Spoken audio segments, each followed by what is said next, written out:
Halo semua, selamat datang di channel Crew Story, channel yang akan membahas seputar dunia event dan freelancer. Bersama gua Wahyu, gua di sini punya pengalaman freelance event lebih dari 8 tahun. Semoga segala macam pengalaman gua di bidang event bisa membantu kalian kalau mau terjun ke dunia event ini. Berikut ini adalah 5 keuntungan menjadi seorang event freelancer. Yang pertama, fleksibilitas. Sebagai event freelancer, di sini gua sendiri ya. Gua ini memiliki kendali penuh atas jadwal pekerjaan gua. Fleksibilitas di sini kita memungkinkan gua atau kalian yang pengen itu bisa menyesuaikan antara pekerjaan dan kehidupan pribadi. Kan kalau misalkan kita contoh pekerjaan konvensional pada umumnya ya, pekerjaan konvensional pada umumnya itu ya kayak in-house di perkantoran lah, kalian kerja kantoran, terus atau di pabrik mungkin atau dimanapun itu whatever. Ketika kalian kerja itu udah ada aturannya jam kerja, dan Senin sampai Jumat atau mungkin ada Senin sampai Sabtu. Kalau misalkan untuk yang pabrik ada shift-shiftan gitu kan, berangkat jam segini pulang jam segini gitu. Itu kalian harus itu baku, dan kalian hanya punya waktu mungkin untuk entah itu untuk diri kalian sendiri ataupun untuk keluarga kalian dan teman-teman kalian. Itu hanya punya waktunya dari weekend aja, Sabtu Minggu. Cuman kalau di event freelancer, di dunia event ini sendiri itu fleksibel. Kalian bisa kadang hari Sabtu mungkin libur, kadang mungkin Sabtu Minggu itu kerja, atau mungkin seminggu itu kalian libur karena nggak dapat kerjaan. itu intinya. Jadi di sini fleksibel, kalian bisa mengatur jadwal kalian. Kalau misalkan memang kalian mungkin itu dalam tanda kutip udah sepuh di dunia event, dalam artian selalu ada tawaran pekerjaan kepada kalian. Nah, itu tawaran itu dalam 1 bulan itu full, nggak ada libur misalkan. Jadwal kalian padat dalam sebulan itu. Nah, itu terserah kalian. Apakah kalian ingin mengambil semua kerjaan itu tanpa ada libur, atau kalian ingin, gue pengen ada nih, gue seminggu libur 2-3 hari lah gitu, gue ngambil ke kalian, nolak kerjaan itu. Ya udah, itu terserah kalian, fleksibel. Nomor 2, pengalaman.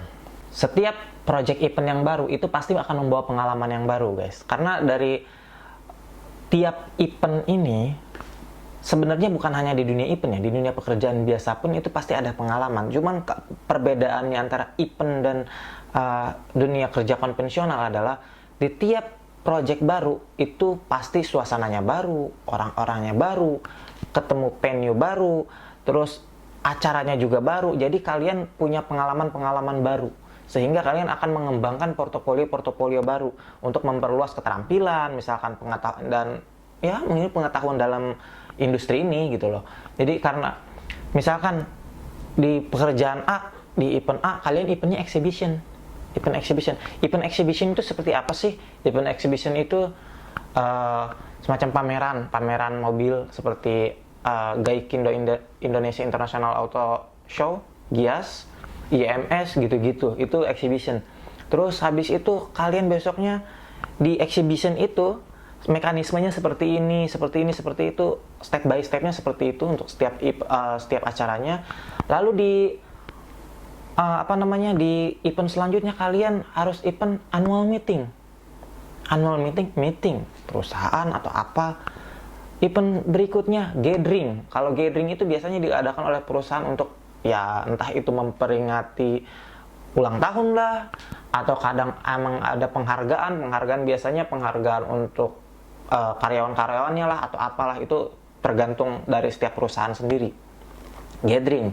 Terus ada juga konser gini karena harus dari segi perizinan, dari segi step by step pekerjaannya itu totally different, totally berbeda banget, guys.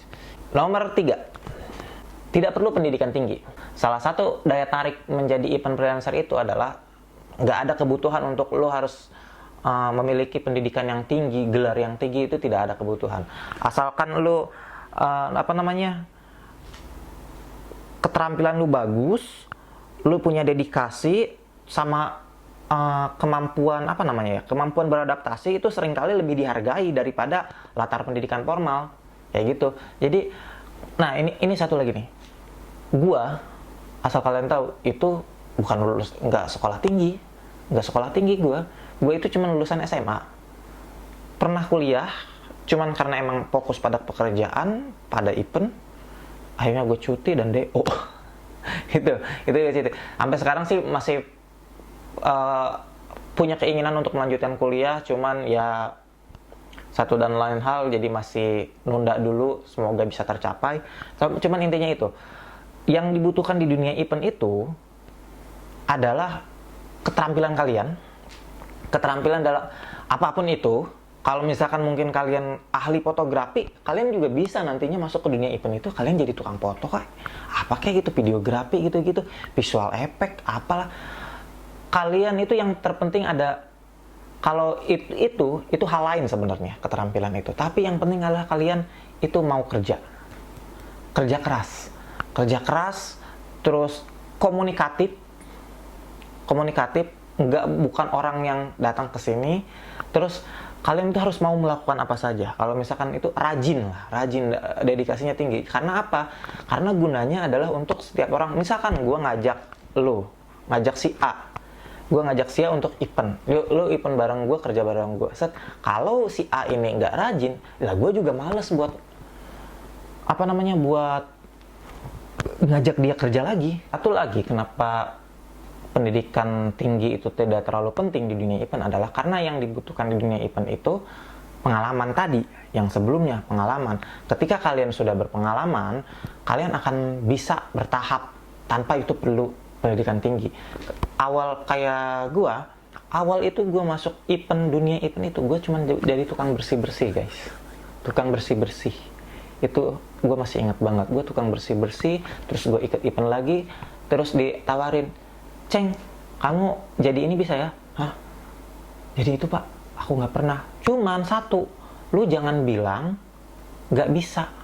Bisa aja dulu, usahain. Kecuali kalau memang itu benar-benar di luar keahlian lu, gitu loh. Jadi misalkan gua tadinya yang tukang bersih-bersih, disuruh jadi kameramen, ya nggak mungkin bisa, karena kan gue juga belum pernah megang kamera gitu, ibaratnya kayak gitu. Cuman dari seiring perjalanannya waktu gue ningkat sampai sekarang akhirnya gue itu biasanya di pekerjaan gue itu gue jadi LO itu liaison officer, yang biasanya ya ngurusin artis atau sejenisnya lah kayak gitu. Nomor 4, ini yang paling menarik nih, bisa jalan-jalan gratis.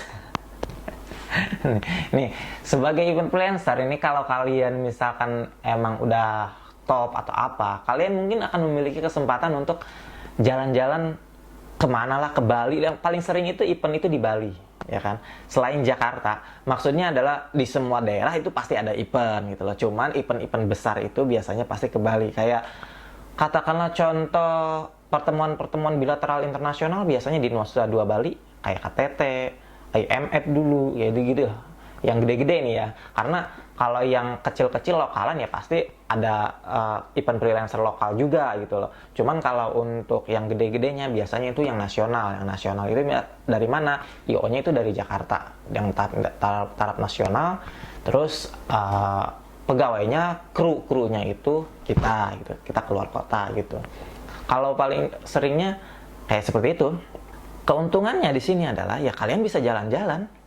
Gua selama ini keliling, alhamdulillah bisa keliling Indonesia, udah ke Bali lah, ke Lombok, Labuan Bajo, Papua, Sulawesi, Kalimantan, Sumatera, semuanya udah pernah, dan itu semua berkat event. Of course, kalian jalan keluar kota itu ya karena kerjaan gitu lah. Cuman karena ini kita bukan kerjaan yang kayak konvensional yang harus bla bla bla bla bla bla, enjoy. Kalian datang ke sini, eventnya itu di tanggal 16. Nah, kalian akan datang di tanggal 12 untuk sebagai bentuk persiapan. Nah, karena seperti gua bilang tadi, waktunya itu adalah fleksibel. Ketika kalian sudah selesai pekerjaan itu, ya bebas. Kalau misalkan kalian ada waktu untuk liburan di sana, ya udah liburan gitu loh. Apalagi ya kalau untuk jalan-jalan, ya siapa sih nggak enak mau jalan-jalan itu. Yang kelima, mungkin ini jadi pertanyaan orang-orang juga. Gajinya itu sebenarnya tinggi. Teman-teman gue juga banyak yang nanya ke gue, "Ceng, lu gaji jadi seorang freelancer itu tinggi nggak sih gajinya?" gitu kan. Kalau gue harus bilang tinggi banget, tinggi banget. Cuman ini berbeda-beda ya, tergantung kalian itu juga apa namanya, nerima eventnya juga, karena kan ada di satu project yang bayarannya itu rendah, ada yang bayarannya tinggi. Nah itu kata gue juga fleksibel, apakah kalian mau mengambil event itu atau enggak. Misalkan ketika kita menolak event itu alasannya apa, misalkan ya mungkin karena kita emang pengen istirahat, atau mungkin juga karena gaji yang menurut kita nggak sesuai gitu loh, kayak gitu. Cuman kalau untuk gue bilang standarnya, ini ya standarnya ya, ini belak-belakan aja standarnya. Di Jakarta, event freelancer itu harusnya paling kecil itu 400 atau enggak 500 per day. Kalau 30 hari lu nonstop itu 15 juta. Udah lebih gede dari UMR Jakarta sebenarnya. Cuman ya kadang lihat di atas itu gitu kan. Kadang ada yang di bawah itu, cuman ya itu balik lagi mau ambil nggak yang di bawah itu gitu. Itu terserah itu diri sendiri. Ya sebenarnya ya gede banget gitu loh. Pendapatannya gede, cuman gede enggaknya di pekerjaan event itu, jadi event freelancer itu ya tergantung kalian. Kalau misalkan memang kalian mumpuni, maksud dalam arti mumpuni ini, kerjaan kalian banyak, project kalian banyak, ya berarti gaji kalian juga gede. Kalau misalkan kalian gak ada project, sebulan itu kayak cuma 2-3 kali, ya sama aja. Nah kesimpulannya, itu jadi event freelancer itu sebenarnya bukan tentang pekerjaan ya, tetapi juga kayak gaya hidup. Soalnya untuk pertumbuhan, profesionalitas, produktivitas, dedikasi gitu-gitu. Dan intinya adalah fleksibilitas. Untuk orang-orang yang menyukai fleksibilitas tinggi, itu cocok. Kalau untuk gue yang menyukai fleksibilitas, gue dan gue tidak suka tipe yang tidak suka, apa ya sebutannya itu, rutinitas. Yes, rutinitas sehari-hari gitu loh. Rutinitas yang kita berangkat pagi, Senin sampai Jumat berangkat pagi, entah itu naik kereta, naik motor, naik apa gitu, tiap kantor, di depan meja, set-set, ngetik-ngetik. Dan itu bukan gue nggak bisa kayak begitu. Itu cocok, event itu cocok. Entah meskipun mungkin ini penghasilannya lebih kecil dari itu, ya bodo amat, tapi itu sesuai ke passion kita aja. Oke, sekian dan terima kasih guys. Thank you yang udah nonton. Bye-bye.